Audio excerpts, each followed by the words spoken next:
우리가 세상을 살면서 무슨 일을 하든지 무엇을 하든지 상황에 따라서 생각나는 사람이 있습니다.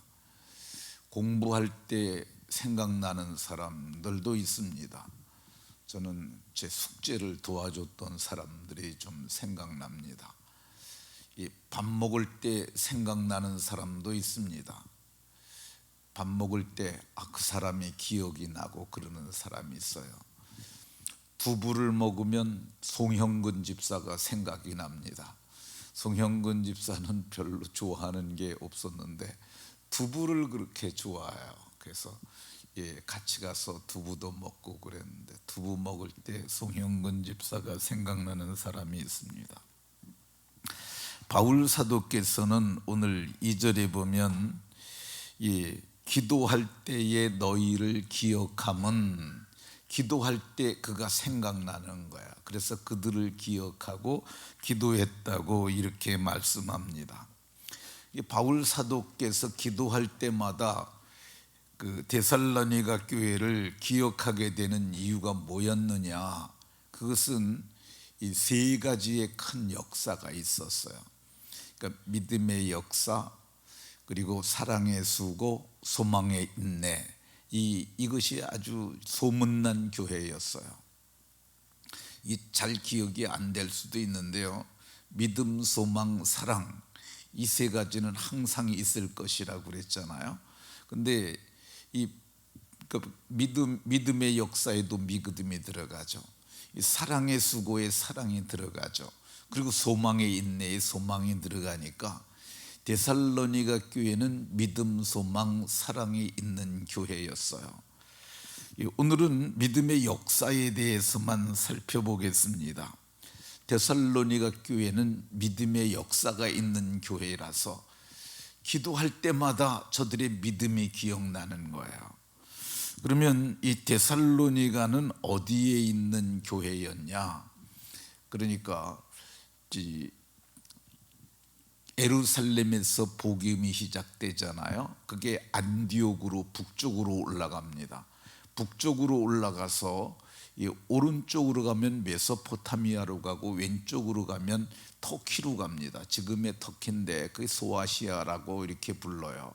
근데 거기서 건너가면 유럽이 되는데 거기 바다가 에게해요. 그 바다를 건너서 있는 그 땅이 그 땅이 시대를 따라서 소유주가 많이 바뀌었어요. 근데 대부분 이렇게 말해요. 그게 그리스 지역이다. 그러니까 그리스의 수도가 아테나고, 그리스만 따지면 얼마 되지 않지만은 그게 전체가 다 그리스예요. 그리스 문화와 영향권에 있다고 봐야 합니다. 근데 바울 사도께서 그 데살로니가에 가서 복음을 전합니다. 사도행전 17장에 보면 바울 사도께서 이 데살로니가에 이르니 거기에 유대인의 회당이 있는지라, 유대인의 회당이 있었다고 얘기를 합니다. 근데 바울 사도께서 이 복음을 전할 때 가장 먼저 찾는 것이 유대인의 회당이에요. 왜 그러냐면은 이 성경은 누가는 이것을 기록하면서 이렇게 얘기했어요. 자기의 관례대로. 바울 사도는 그게 아주 어느 지역에 가든지 회당을 먼저 찾는 거야.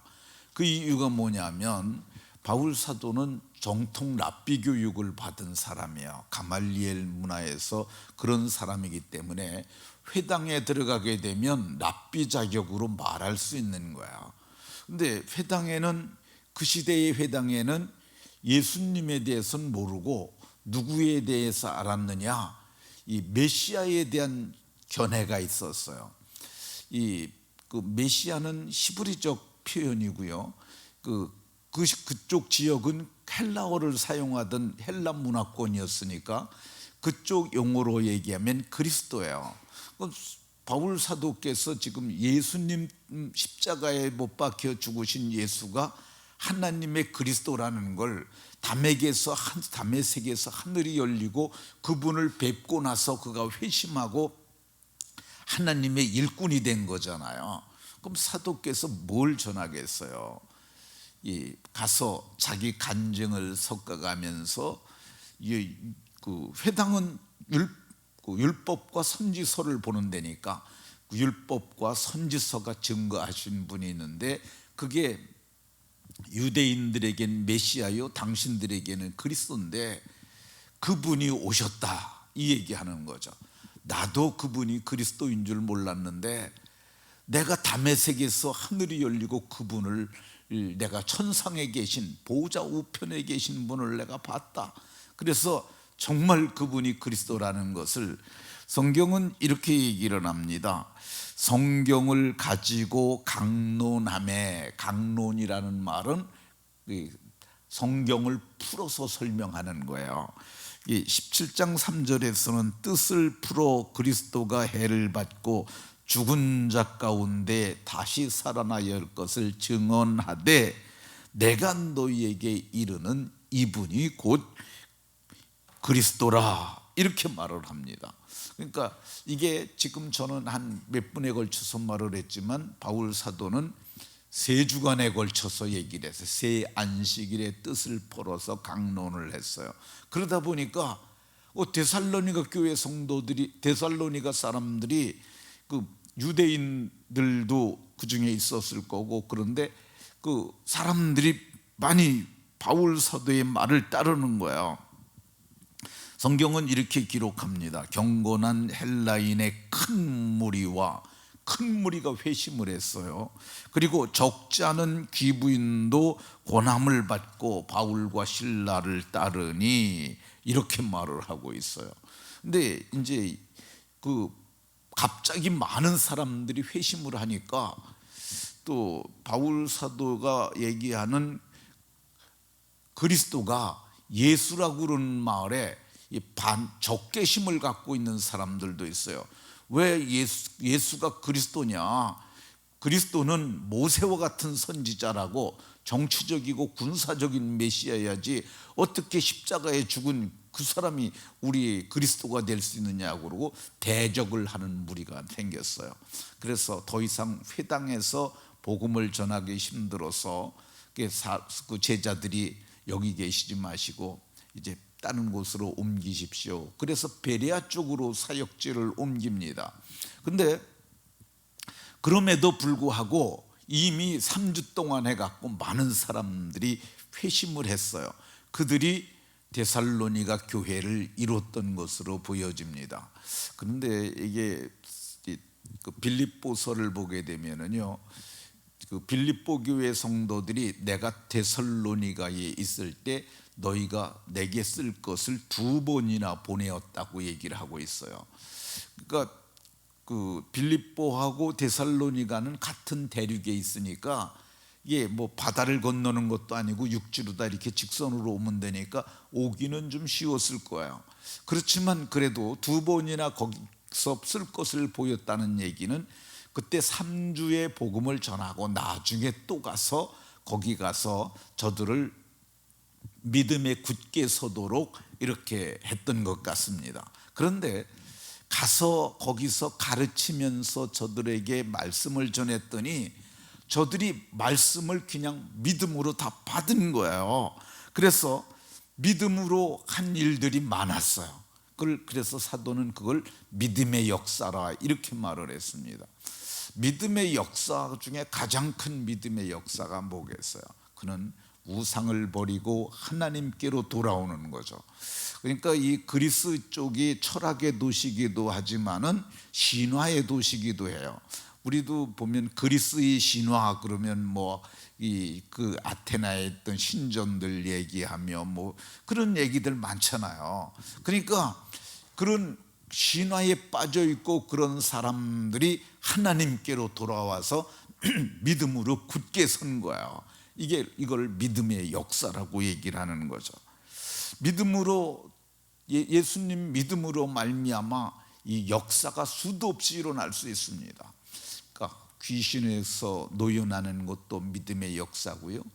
이 믿음으로 병들었던 사람이 예수님에게 기도해 가지고 기적적으로 살아나는 것, 이거 믿음의 역사죠. 그리고 믿음으로 술을 끊을 수도 있습니다.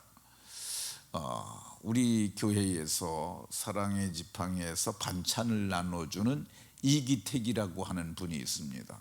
우리 교회 등록은 안 하신 것 같은데, 그분이 이제 이쪽 어디 사시는데, 근데 그쵸, 이쪽 어디 살죠? 네, 이쪽 어디 사시는데 그분이 어쩌다 예배를 오는 것 같아요.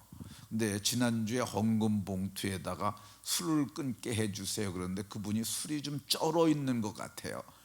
근데 마음으로 좀 믿는 것 같거든요. 근데 이제 제가 그래서 임 목사에게 말을 했어요. 목사님이 그분을 어떻게 연락을 해가지고 금요기도에 나오라고 그래라.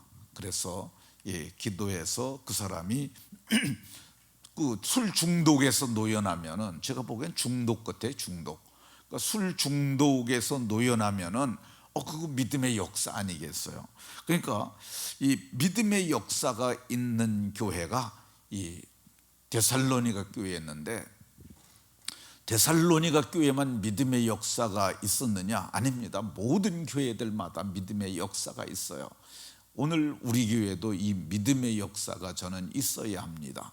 개인에게도 믿음의 역사가, 그러니까 예수님을 믿으면 그때부터 개인의 믿음의 행전이 시작되는 거예요. 그러니까 내 인생에도 믿음의 역사가 있어야 하고 개인마다 그런 믿음의 역사가 있어야죠. 최근에 우리 교회에서 믿음의 역사가 하나 일어났습니다.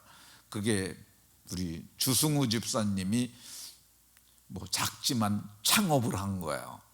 그거 좀 믿음의 역사라고 생각이 들어요.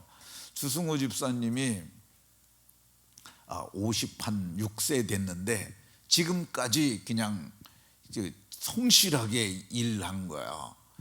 성실하게 일하는데 제가 얘기 들어보니까 주승우 집사님은 신앙도 괜찮고 인품도 훌륭해요. 그리고 성실하게 하고는 유능한 일꾼이에요. 근데 제가 좀 이제 친해졌으니까 물었기가, 사실 그런 건 묻긴 좀 어려운 건데, 집사님 한 달에 얼마씩이나 받아요? 그랬더니 얼마 받는다고 그러더라고요. 근데 내가 얘기를 들어보고서 느끼는 게, 이 사람에게 회사에게서 그거밖에 안 주는 것은 그 회사가 참 무례하다고 생각이 들었어요. 그래서 제가 얘기를 했어요. 회사에다 얘기를 해서 500만 원은 채워달라고 그래라. 500만 원은 맞춰달라고. 그랬더니 그렇게 얘기를 했나 봐. 그랬더니 안 된다고 그래서, 그러면 그만둬라. 제가 이 얘기를 했어요.